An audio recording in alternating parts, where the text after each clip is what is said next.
Ng ideya kung tayo mag-aalaga ng itik, hindi ba? Bakit hindi natin lalima ng Ilog Pasig? Gumawa ng isang diretsong tulay na nagdudugtong sa dagat ng Laguna sa loob ng Maynila. Napakagandang ideya, Simon. Anong ikinaganda nun, Kapitan General? Hindi ba't napakaganda sapagkat mapapadali ang ating paglalakbay? Hindi magandang mungkahi. Ang iyong mungkahi ay hindi kaaya-aya, Don Custodio. Ayokong dumami ang balot sa aking paningin.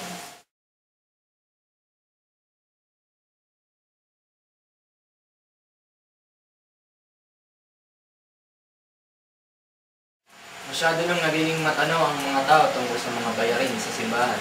Pabayaan mo sila doon, Custodio. Kahit magtanong sila ng magtanong, mananatili pa rin silang mamang.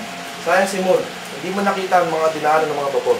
Mga padre, walang kwenta ang isang puo kung wala itong alamat. Noon ay may isang alamat tungkol sa mapalad na bato. Banal ang bato sa mga katutubo sapagkat doon nananahan ang mga espiritu.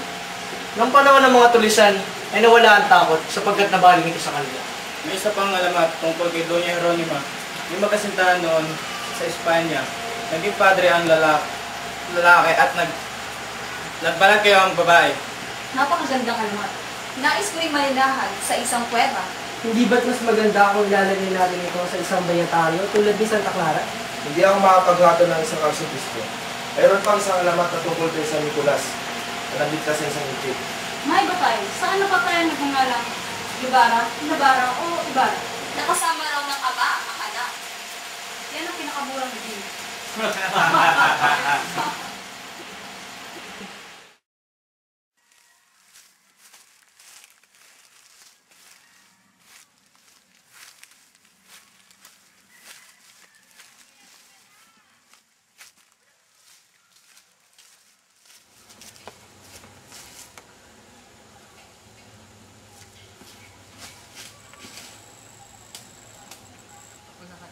Si Ginoong Simon, ngunit anong ginagawa niya sa libingan ng aking ina?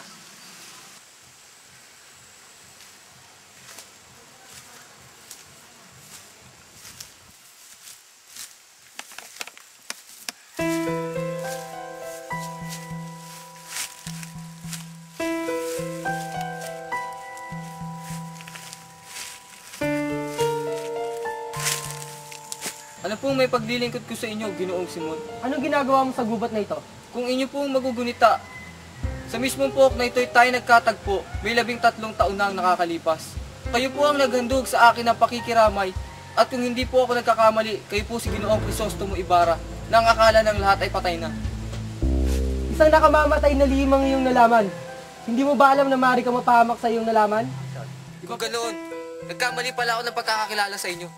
Isang malaking banta ang iyong nalaman sa akin. Maaari nito ikasira ang aking matagal na pinaplano.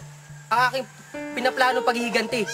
Ginoong Simon, nooy dahil hinatulang kayo ng filibustero, at dahil do'y kayo napakulong, hahayaan nyo bang mangyari to ulit?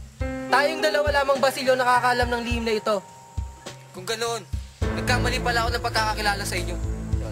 Totoo ako'y naparito 13 taon na nakakaraan upang gunatain ang isang kaibigang inalay ang sariling buhay upang ipagtanggol ang mga Pilipino sa mapang-api. Ngayon, ako'y narito na muli upang ipagpatuloy ang kanyang nasimulan. Ngunit hindi ko akalaing ang laso'y tuluyan ang kumalat sa ating lipunan. At ang mga kabataan, naging sunod-sunuran at hindi pinakikinggan. Hindi, Ginoong Simon. Kung hindi sa pag-aaral ng mga kabataan ng wikang Kastila, ay hindi tayo pakikinggan ng pamahalaan. At ang wikang ito ang magbubuklod ng tuluyan sa mga Pilipino. Isang pagkakamali. Kahit kailan hindi yan magiging pambansang wika. Aanin natin ang wikang ito. Kung itatago lamang nito ang ating tunay na pagkatao. Hindi, Ginoong Simon. Mali ang inyong iniisip. Sa simula pa lamang nasaksihan ko na ang inyong lupon.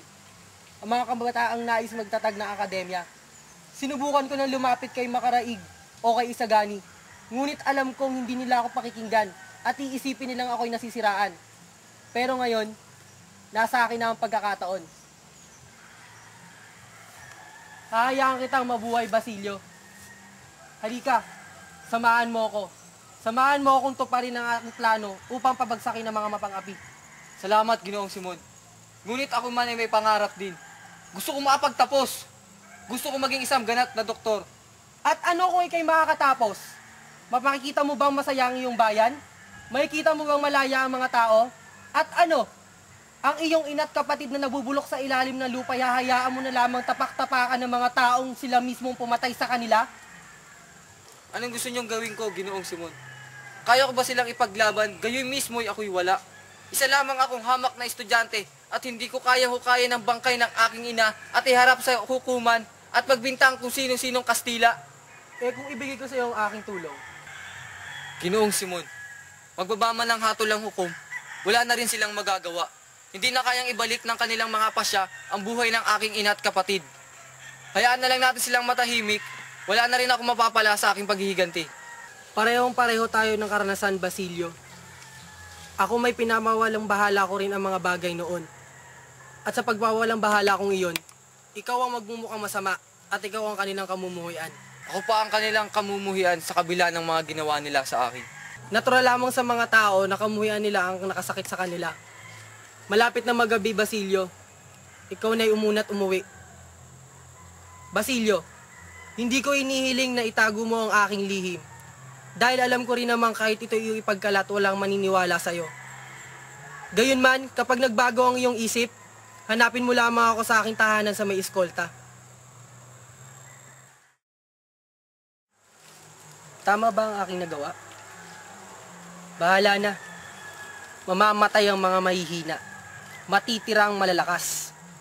Malapit ko na may sa katuparan na aking pinaplano. Konting tiis na lang.